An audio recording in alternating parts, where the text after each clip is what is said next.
பிதா குமாரன் பரிசுத்தாவியின் திரேக திருநாமம் நம் அனைவரையும் ஆசீர்வதித்து காப்பாராக. ஆமேன்.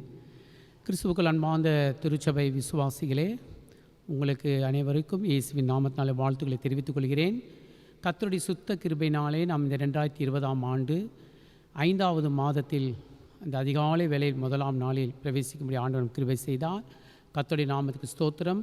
நாம் யாவரும் நம்முடைய இல்லங்களில் இருந்து இந்த அதிகாலை வேளையில் ஆண்டவருடைய வாக்குத்தத்தத்தை பெற்றுக்கொண்டு அவர் ஆசியோடு இந்த மாதத்துக்கு நாம் பிரவேசிப்போம்.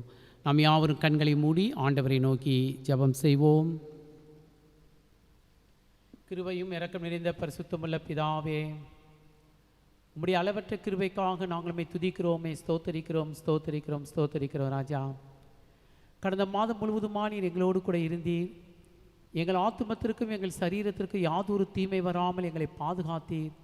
இந்த முறை அளவற்ற கிருபைக்காக நாங்கள் உமக்கு நன்றி செலுத்துகிறோம் ராஜா. நாங்கள் கடந்து வந்த பாதைகளில் நீர் எங்களை அற்புதமாய் சுமந்தீர், நீர் அற்புதமாய் எங்களை தாங்கினீர். அதற்காக நன்றி செலுத்துகிறோம் ராஜா. ஒரு மனிதன் தன் குழந்தையை சுமப்பது போல, ஒரு தாய் தன் குழந்தையை தேற்றுவது போல எங்களை ஆற்றி தேற்றி ஆண்டவரே எங்களை வாழ்க்கையை மீண்டுமாக கர்த்தாவே ஒரு புதிய மாதத்தை எங்கள் வாழ்க்கையில் கட்டளிட்டு அதற்காக உம்மை துதிக்கிறோம், ஸ்தோத்திரிக்கிறோம். இந்த மே மாதத்திலும் கர்த்தாவில் நாங்கள் நடக்க வேண்டிய வழியை எங்களுக்கு காண்பித்திரலும், நாங்கள் பேச வேண்டிய காரியங்களை எங்களுக்கு போதித்தருளும் ராஜா. ஆண்டவரே நாங்கள் செய்ய வேண்டிய ஒவ்வொரு காரியங்களையும் பரிசுத்த ஆவியானவர் எங்களை வெளிப்படுத்தும். குறிப்பாக இயேசுவின் நாமத்தினாலே நாங்கள் ஜெயம் எடுக்கும்படியாய் கர்த்தாவே இந்த மாதத்தை எங்களை ஆசீர்வதித்து உம்முடைய வாக்குத்தத்தத்தினாலே எங்களை நிரப்ப வேண்டும் என்று உம்முடைய பொற்பாதத்தை பணிந்து ஜெபிக்கிறோம் ஜீவனுள்ள பிதாவே, ஆமென். நாம் ஆண்டவருடைய நாமத்துக்கு மகிமை உண்டாகவும் இந்த வாக்குத்தத்த ஆராதனைக்கு ஆரம்பமாகவும் நாம் யாவரும் நம்முடைய வீடுகளிலே எழுந்து நின்று நாம் 10ஆம் கீர்த்தனையில் முதல் 2 கவிகளை நாம் பாடுவோம். கீர்த்தனை 10 முதல் 2 கவிகள். காலையும் மாலையும் வெவ்வேளையும் நான் கர்த்தரை கருத்துடன் பாடிடுவேன், கர்த்தரின் வெளிச்சம் என் ஜீவனின் பலனுமானவர். 10ஆம் கீர்த்தனையில் முதல் 2 கவிகளை பாடி நாம் கர்த்தரை துதிப்போம்.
கர்த்தரானவர் உங்களோடு இருப்பாராக. அவர் உமது ஆவியோடும் இருப்பாராக.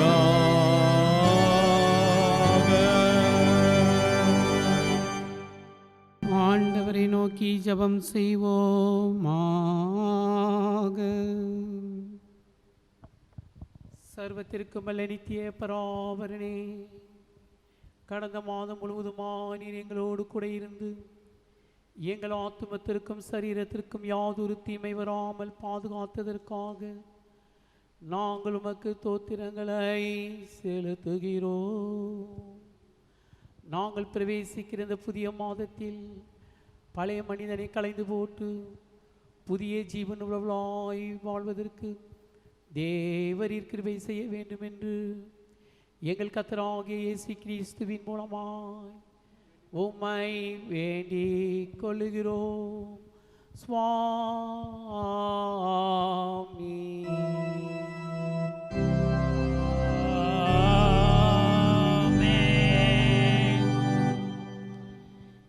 இந்த மே மாதத்தின் நமக்கு வாக்குத்தத்தமாக பரிசுத்த ஆவியானவர் நமக்கு திருச்சபைக்கு கொடுக்கின்ற ஆறுதலான நம்பிக்கையான வார்த்தைகளை வாசிக்க கேட்போம். அது சங்கீதங்களின் புஸ்தகம் 27ஆம் சங்கீதம் முதல் 5 வசனங்களை நாம் வாசிக்க கவனத்துடன் கேட்போமாக. சங்கீதங்களின் புஸ்தகம் 27ஆம் சங்கீதம் 1ஆம் வசனம் முதல் 5ஆம் வசனம் வரை. தாவீதின் சங்கீதம். கர்த்தர் என் வெளிச்சமும் என் இரட்சிப்புமானவர், யாருக்கு பயப்படுவேன்? கர்த்தர் என் ஜீவனின் பலனானவர், யாருக்கு அஞ்சுவேன்?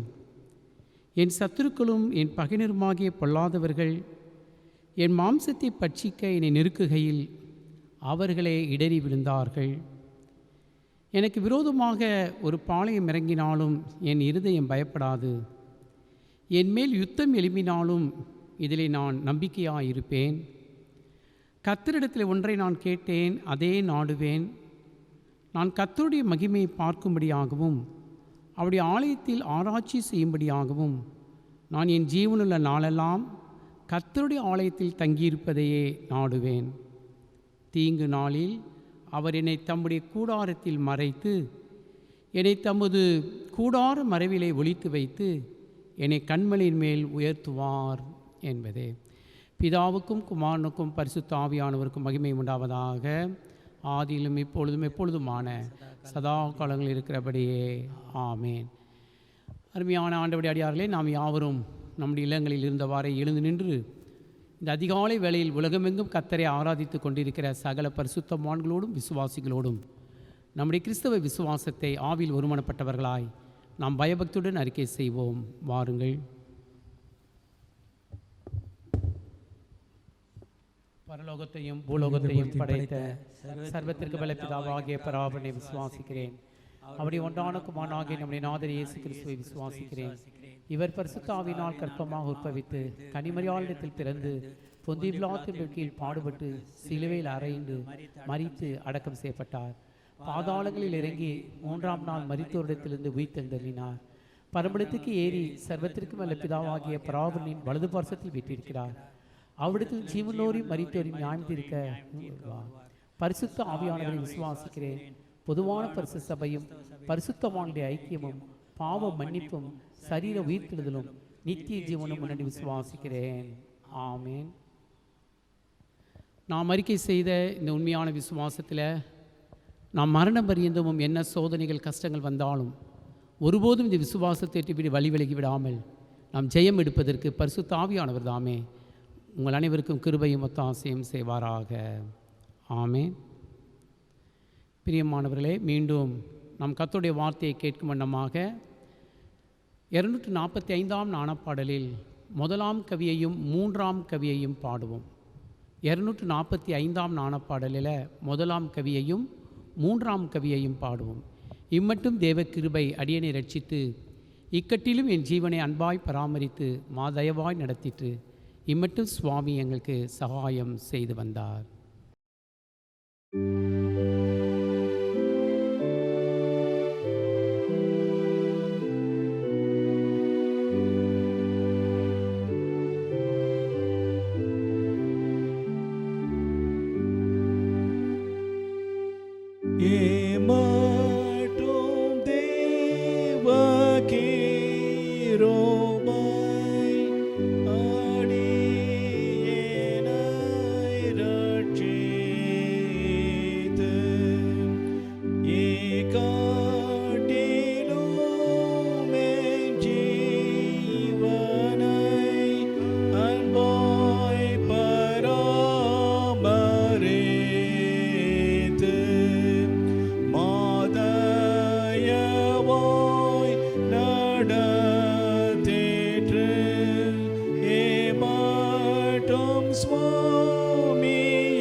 ஆகிய கர்த்தரிடமிருந்தும் பிதாவாகிய தேவனிடமிருந்தும் நீங்கள் கர்த்தராகிய இயேசு கிறிஸ்துவை அறிகிற அறிவினால் உங்கள் அனைவருக்கும் கிருபையும் சமாதானமும் உண்டாவதாக. ஆமேன். நாம் யாவரும் ஆண்டவரை நோக்கி ஜெபம் செய்வோம். வாரும் பரிசுத்த ஆவியானவரே, உம்மை விசுவாசிக்கிற எங்கள் ஒவ்வொருடைய உள்ளத்தில் வந்திறங்கி அதில் எமது அன்பு என்னும் தீயை மூட்டியருளும். பற்பல பாஷைகள் பேசுகின்ற பற்பல நாட்டினரை உம்முடைய ஒரே விசுவாசத்தில் கூட்டி சேர்த்திருக்கிற தேவரீர், இப்பொழுதும் எங்களை உமது சத்தியத்திலே பரிசுத்தமாக்கியருளும். உம்முடைய வசனம் மாத்திரமே எங்கள் வாழ்க்கையில் சத்தியமாகட்டும் சுவாமி. ஆமேன். கிறிஸ்துவுக்குள் அன்பார்ந்த ஆண்டவருடைய அடியார்களே, கர்த்தருடைய சுத்த கிருபையினாலே நாம் 2020 ஆண்டின் 4 மாதங்களை முடிக்கும்படி கர்த்தர் நமக்கு கிருபை செய்தார். இந்த 5வது மாதத்தை நமக்கு கிருபையாக ஆண்டவர் நமக்கு கொடுத்திருக்கிறார். நாம் கர்த்தருக்கு நன்றி நிறைந்த உள்ளத்தோடு கூட நாம் இந்த மாதத்தில் பிரவேசிப்போம். இந்த மாதத்தில் மே மாதம் நாம் செய்ய வேண்டியது என்ன? நமக்கு வருகிற சோதனைகளை நாம் எப்படி மேற்கொள்ள வேண்டும்? நாம் எதை செய்தால் இயேசு நம்மோடு இருப்பார்? நாம் எப்படி நடந்தால் இயேசு கிறிஸ்து நமக்கு விடுதலையை கொடுப்பார், நமக்கு மகிழ்ச்சியை கொடுப்பார், சுகத்தை கொடுப்பார் என்பதுதான் இந்த வாக்குத்தத்தத்தின் ஆழமான சத்தியமாக நமக்கு அமைந்திருக்கிறது. இந்த மாதத்திலே பரிசுத்த ஆவியானவர் நம்ம கொடுக்குற வாக்குத்தத்தம் என்ன? நாம் பீடத்தில் வாசிக்க கேட்ட சங்கீதங்களின் புஸ்தகம் 27ஆம் சங்கீதம் 1ஆம் வசனம், கர்த்தர் என் வெளிச்சமும் என் இரட்சிப்புமானவர், யாருக்கு பயப்படுவேன்? கர்த்தர் என் ஜீவனின் பலனானவர், யாருக்கு அஞ்சுவேன்? அன்பார்ந்தவர்களே, சங்கீதக்காரன் தாவீதினுடைய ஜெபம் மாத்திரமில்லை, இந்த முதல் வசனங்களை பார்ப்பிலானால் அவருடைய ஒரு அறிக்கை, ஒரு விசுவாசத்தின் நம்பிக்கையின் வார்த்தை. அவரே, நான் யாருக்கு அஞ்சுவேன், நான் யாருக்கு பயப்பட வேண்டும் என்றால் கர்த்தரின் ஜீவனின் பலனானவர் என்று சங்கீதக்காரர் தாவீது தானே அவர் அந்த நம்பிக்கையின் வார்த்தையை வெளிப்படுத்துகின்றார். அப்படியானால் தாவீது இந்த சங்கீதத்தை எழுதுகின்ற பொழுது சத்துருக்களுடைய போராட்டம், சத்துருக்களாரும் அவருக்கு விரோதமாய் வந்து அவரை ஒழிக்க வேண்டும், அழிக்க வேண்டும் என்கிற சூழலிலே தாவீதுக்கு வந்த உன்னதமான ஒரு நம்பிக்கை, நான் யாருக்கு பயப்படுவேன், நான் ஏன் பயப்பட வேண்டும், நான் ஏன் அஞ்ச வேண்டும் என்றால் கர்த்தர் என் வெளிச்சமும் என் ஜீவனின் பலனுமானவர். பிரியமானவர்களே, தாவீது ஒரு இருள் போன்ற சூழலில் அவர் இருக்கிறார். அவருடைய வாழ்க்கையில் ஒரு இருள் வந்துவிட்டது. ஆகவே தான் கர்த்தர் எனக்கு வெளிச்சம் என்று நம்பிக்கையின் குரலை கொடுக்கின்றார். நான் ஏன் பயப்பட வேண்டும்? அவரே கேட்கிறார், நான் ஏன் பயப்பட வேண்டும்? கர்த்தர் என் சரீரத்தின் பலன் அல்ல, என் ஜீவனின் பலனாக இருக்கிறார். நான் யாருக்கு அஞ்சுவேன்? அன்பார்ந்த ஆண்டவருடைய அடியார்களே, உங்களுடைய இல்லங்களிலிருந்து நீங்கள் இந்த சத்தியத்தை கேட்டுக்கொண்டு இருக்கிறீர்கள். ஒரு மனிதனுடைய வாழ்க்கையில் எப்பொழுது பயம் வருகிறது? நன்றாக உணர்ந்து பார்ப்போம். நம்முடைய வாழ்க்கையின் அனுபவத்தில் நமக்கு எப்பொழுது பயம் வருகிறது? முதலாவது பிரியமானவர்களே, ஒரு மனிதன் தனித்து விடப்படும் பொழுதுதான் ஒரு மனிதனுக்கு பயம் வருகிறது. தனித்து விட வேண்டும். தனித்திரு, அமர்ந்திரு, எங்கு பார்த்தாலும் இந்த சத்தம் அல்லவா? இன்றைக்கு தாவீதுக்கு ஏன் பயம்? அல்லது ஒவ்வொரு மனிதனுக்கும் தன்னுடைய வாழ்க்கையில் பயம் வருவதற்கு ஒரு முக்கியமான காரணம் தனிமை. தனித்து விடுகின்ற பொழுது ஒரு பயம் வருகிறது. என் உள்ளத்தை தொட்ட ஒரு வசனம் சங்கீதங்களின் புஸ்தகம் 102ஆம் சங்கீதம் 7ஆம் வசனத்தில், தூக்கமில்லாமல் நித்திரை இல்லாமல் இருந்து வீட்டின் மேல் இருக்கிற குருவை போல நான் தனித்து இருக்கிறேன். சங்கீதக்காரன் அங்கே யார் என்று தெரியவில்லை, ஆனால் ஒரு பக்தன் 102ஆம் சங்கீதம் 7ஆம் வசனத்தில், நித்திரை இல்லாமல் வீட்டின் மேல் இருக்கின்ற குருவியை போல நான் தனித்து இருக்கிறேன். தனிமை பற்றி சொல்லும் பொழுது, ஒரு குருவி ஒரு வீட்டின் மீது தனித்து குரல் விடுவது போல நான் தனித்து இருக்கிறேன், நான் தனிமையில் இருக்கிறேன் என்று சொல்லி அங்கே சங்கீதக்காரன் அங்கே சொல்லுவதை நாம் பார்க்கிறோம். பிரியமானவர்களே, ஒரு மனிதனுடைய வாழ்க்கையில எப்போது தெரியுமா பயம் வருகிறது? தனிமை. அந்த தனிமை எப்பொழுது நமக்கு வருகிறது என்று சொன்னால், பகைவர்கள், சத்துருக்கள் நம்மளுக்கு விரோதமாக எழும்புகின்ற பொழுது நமக்கு தனிமை வருகிறது அல்லவா? சில நேரங்களில் நாம் வெளியிலே சொல்ல முடியாத சில காரியங்கள், பிரச்சனைகள், பாவங்கள் நாளே நாம் தனித்து விடப்படுகிறோம் அல்லவா?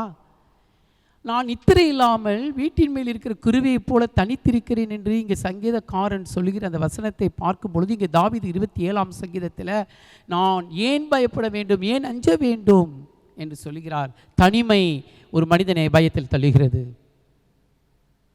நான் உடனே யோசித்தேன், யூதாஸ் காரியத்து இயேசுவை காட்டி கொடுத்து விட்டு 30 வெள்ளிக்காசியை வாங்கிவிட்டு ஏதோ ஒரு கூட்டத்தில் ஓடலை, ஒரு குடும்பத்துக்குள்ளாக போகவில்லை. அவன் தனிமையில் இருந்து அது 30 வெள்ளிக்காசியை என்ன செய்வதென்று தெரியாமல் குற்றமில்லாத இரத்தத்தை காட்டி கொடுத்தேன் என்று தனிமை அந்த மனிதனை வாட்டியது. பாவத்தின் நிமித்தம் தனித்து விடப்பட்டான். ஆகவே தான் தவறான ஒரு முடிவெடுத்தான். காரணம் என்ன? அவனுடைய ஆத்துமாக்குள்ளாக ஜீவன் இல்லை. இங்கே சங்கீதக்காரனுடைய வாழ்க்கையில் எவ்வளோ பிரச்சனைகள், போராட்டங்கள். ஆனால் சங்கீதக்காரன் சொல்லுகிறார், நான் ஏன் பயப்பட வேண்டும், நான் ஏன் அஞ்ச வேண்டும், கர்த்தர் என் ஜீவனின் பலனானவர். ஆக ஒரு மனிதனுக்கு தனிமை எப்போ வரும் தெரியுமா? பயம் எப்போது வரும் தெரியுமா? தனித்து விடப்படும் போது தான் பயம். இன்றைக்கும் கூட நம்முடைய வீடுகளிலே நாம் தனித்தப்பட்டவளாக இருக்கிறோம் அல்லவா? ஒரு பயம் இருக்கிறது அல்லவா? கரெக்டாக பாருங்கள், ஆண்டவர் இந்த மாதத்தில் நமக்கு வாக்கு தத்துவம், இது நமக்கு ஜனவரி மாதத்திலே, போன டிசம்பர் மாதத்திலே நம்முடைய பேராயர் அவர்களால் கொடுக்கப்பட்டு விட்டது. அவருக்கு பரிசுத்த ஆவியானவர் கொடுத்தது தான் என்று சொல்ல முடியும். இந்த மாதம் பாருங்கள், அஞ்சிடேன், பயப்படேன். தனிமையில் இருக்கிறவளுக்கு பயம், தனிமையில் இருக்கிறவளுக்கு பயம். இரண்டாவது, எப்பொழுது ஒரு மனிதனுக்கு பயம் வருகிறது? கைவிடப்படுகின்ற போது ஒரு மனிதன் பயப்படுகிறான். நம்பினவர்கள் கைவிடுவது அது ஒரு பயம். ஆனால் தன்னை அதிகமாய் நேசித்தவர்கள், நான் யாரை அதிகமாக நேசிக்கிறேனோ அவர்கள் என்னை கைவிடும் பொழுது ஒரு பயம். பிள்ளைகள் பெற்றோரை கைவிடும்போது பெற்றோருக்கு பயம். சில பெற்றோர்கள் பிள்ளைகளை கைவிடும் பொழுது பிள்ளைகளுக்கு பயம். நான் உனக்கு செய்வேன், நீ பயப்படாதே, நான் உனக்கு செய்வேன் என்று சொல்லிவிட்டு கடைசி நேரத்தில் செய்யாமல் போகிறார்களே, கைவிடப்படுகிறார்களே, அப்பொழுது ஒரு பயம். மனிதனுடைய வாழ்க்கையிலே கைவிடப்படும் பொழுது ஒரு பயம் வருகிறது அல்லவா? கிறிஸ்துவுக்குள் அன்பார்ந்தவர்களே, தனித்திருக்கும் குருவியைப் போல நான் இருக்கிறேன் என்று சங்கீதக்காரன் 102ஆம் சங்கீதத்தில் சொல்லுகிறார். இன்றைக்கு பாருங்கள், அந்த மாதிரி சூழல் வரும் பொழுது இன்றைக்கு நம்ம மாதத்தில் நம்ம கொடுக்குற வாக்குத்தத்தம் என்ன தெரியுமா? இந்த பயத்துக்கும் நான் பயப்பட மாட்டேன், நான் அஞ்ச மாட்டேன் என்று சொல்லுவதற்கு யாரால் தெரியுமா முடியும்? எந்த ஒரு கிறிஸ்தவன், எந்த ஒரு பக்தன், எந்த ஒரு விசுவாசி கிறிஸ்துவை தன் சரீரத்திலே ஒளியாய் வைத்திருக்கிறானோ, தன் ஜீவனின் பலனாய் வைத்திருக்கிறானோ, அவன் மாத்திரம்தான் இந்த சூழலில் தைரியமாய் சொல்ல முடியும், நான் ஏன் பயப்படுவேன், நான் ஏன் அஞ்சுவேன் என்றால் என் கர்த்தர் என் ஜீவனின் பலனானவர், என் ஜீவனின் பலனானவர். தாவீதுக்கு எவ்வளோ சோதனைகள் வந்தன, கஷ்டங்கள் வந்தன. ஆனால் ஜீவனின் பலன் இயேசு இருக்கும் பொழுது, கர்த்தர் இருக்கும் பொழுது, அன்பார்ந்த தேவ ஜனமே, இந்த இருள் போன்ற இந்த சூழலை நாம் மேற்கொள்ள முடியும்.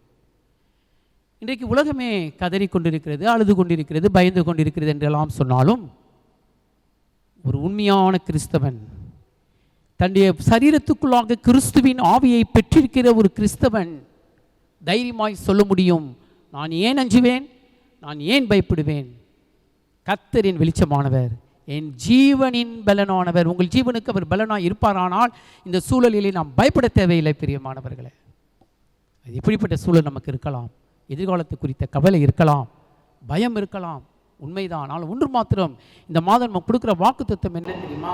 பரிசுத்த ஆவியானவர் சொல்வது என்ன தெரியுமா? நீ கிறிஸ்துவை ஜீவனாக ஏற்றுக்கொள்கிறோம்.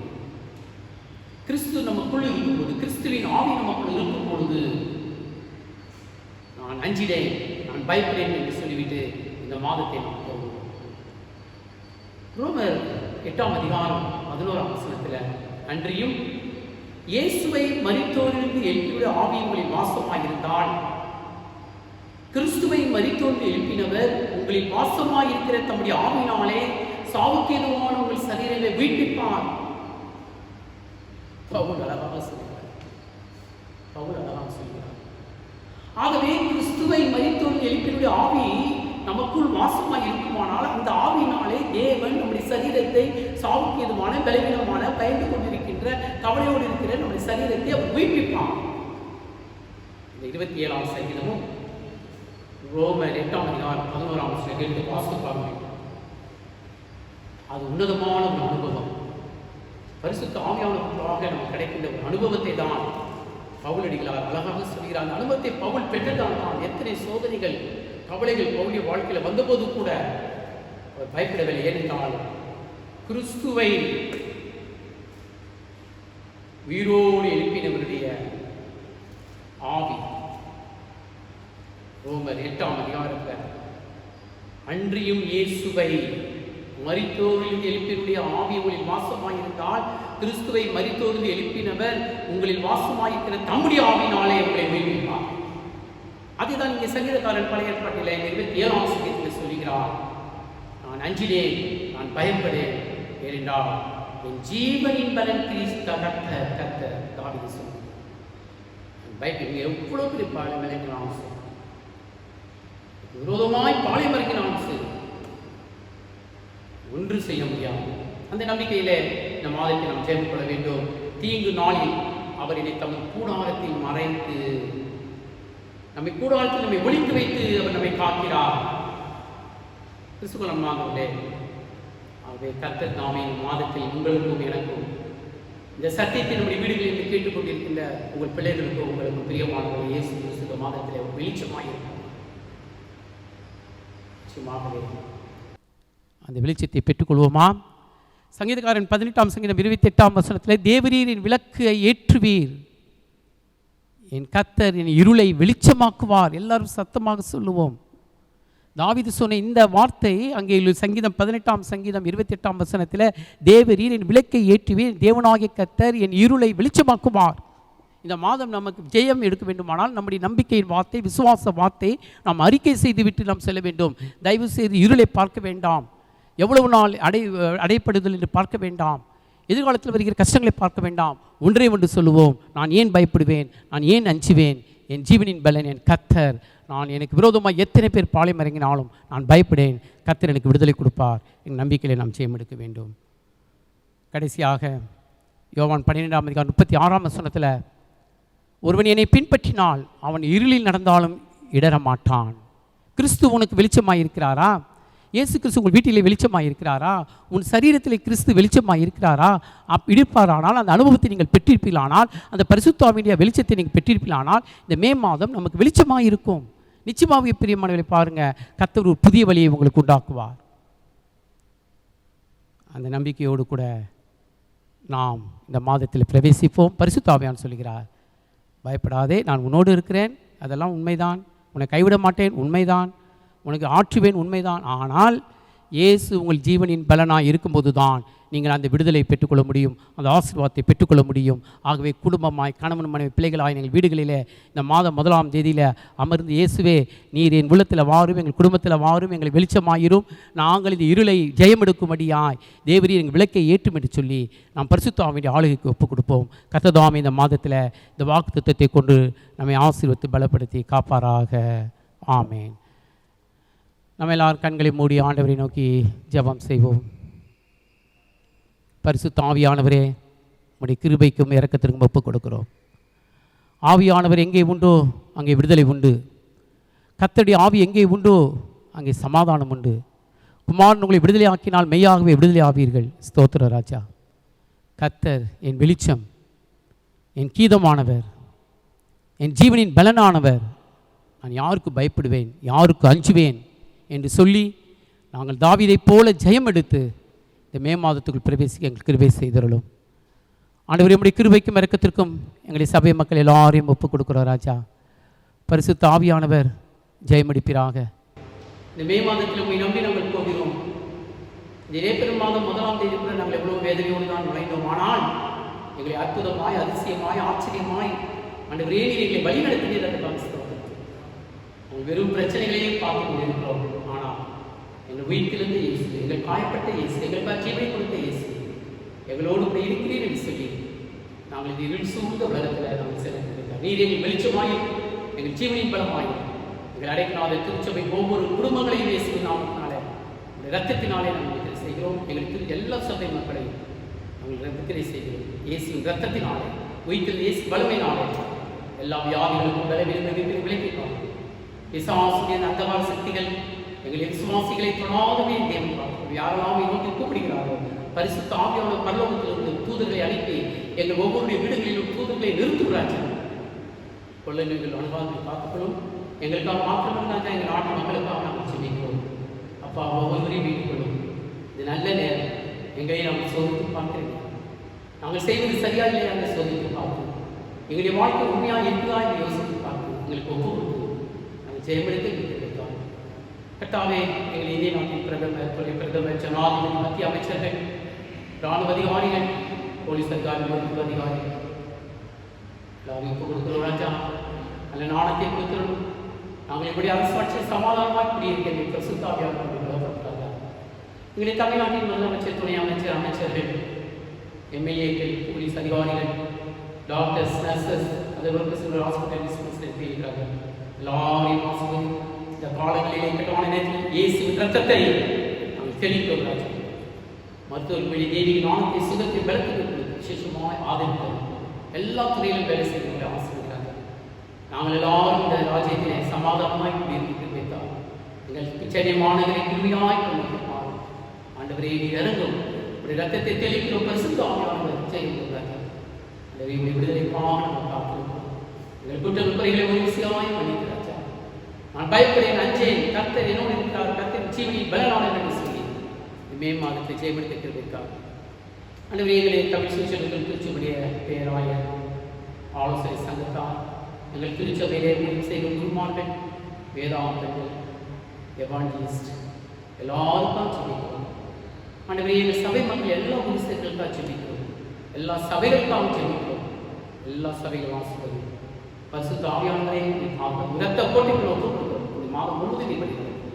இந்த மாதத்திலே நாம் ஏழை எளியவர்களை கவனித்துக் கொள்ளவும், ஊழியக்காரர்கள் அன்பு செலுத்தி பராமரிக்கவும் எங்களுக்கு இந்த மாதத்தை கொடுத்திருக்கிறேன். இந்த ஐக்கியத்தை எல்லா கொடுக்கிறோம். இயேசு இரத்தத்தை ஒவ்வொரு வீடுகளிலும் நாங்கள் கேட்கிறோம்.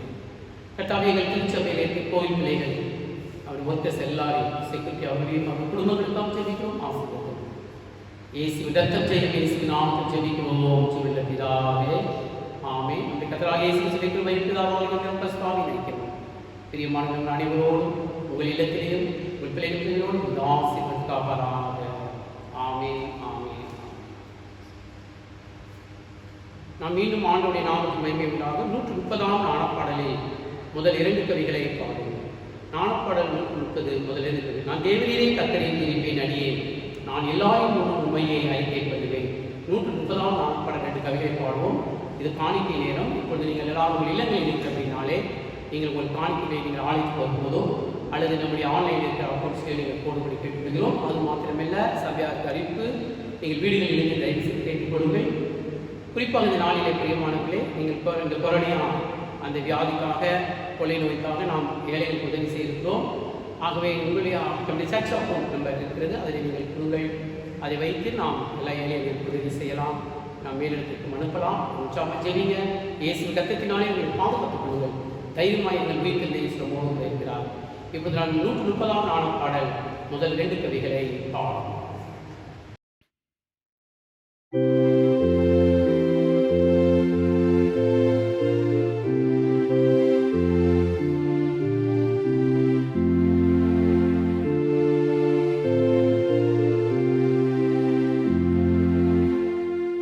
நான் தேவரீரை கர்த்தரே தோதே பேனடியேன்,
முதல் இந்நாள் வரைக்கும் உங்கள் பிள்ளைகளை ஆசீர்வதித்து இந்த நாளிலே கருணாவை காண்பித்து செய்ததற்காக ஸ்தோத்திரம் ராஜா.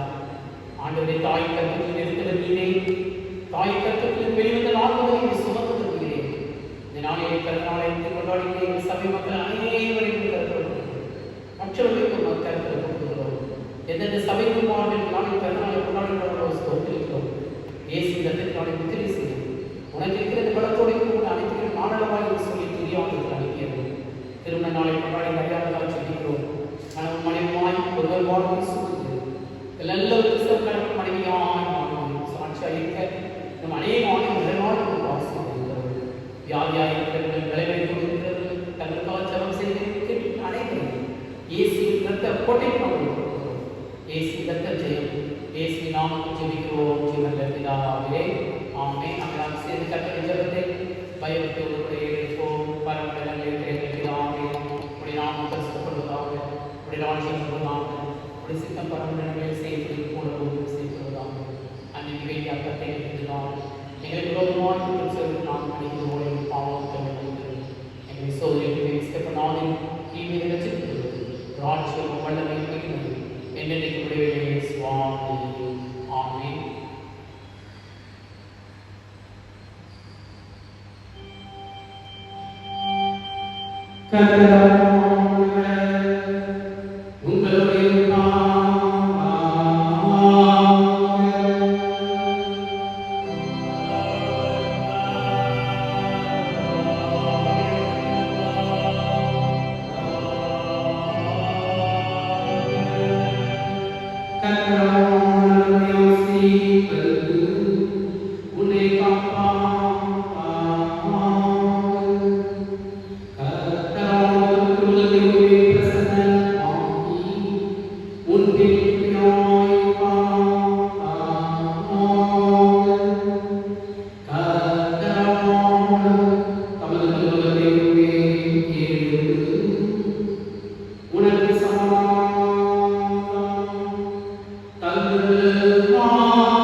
தேவரீருக்கே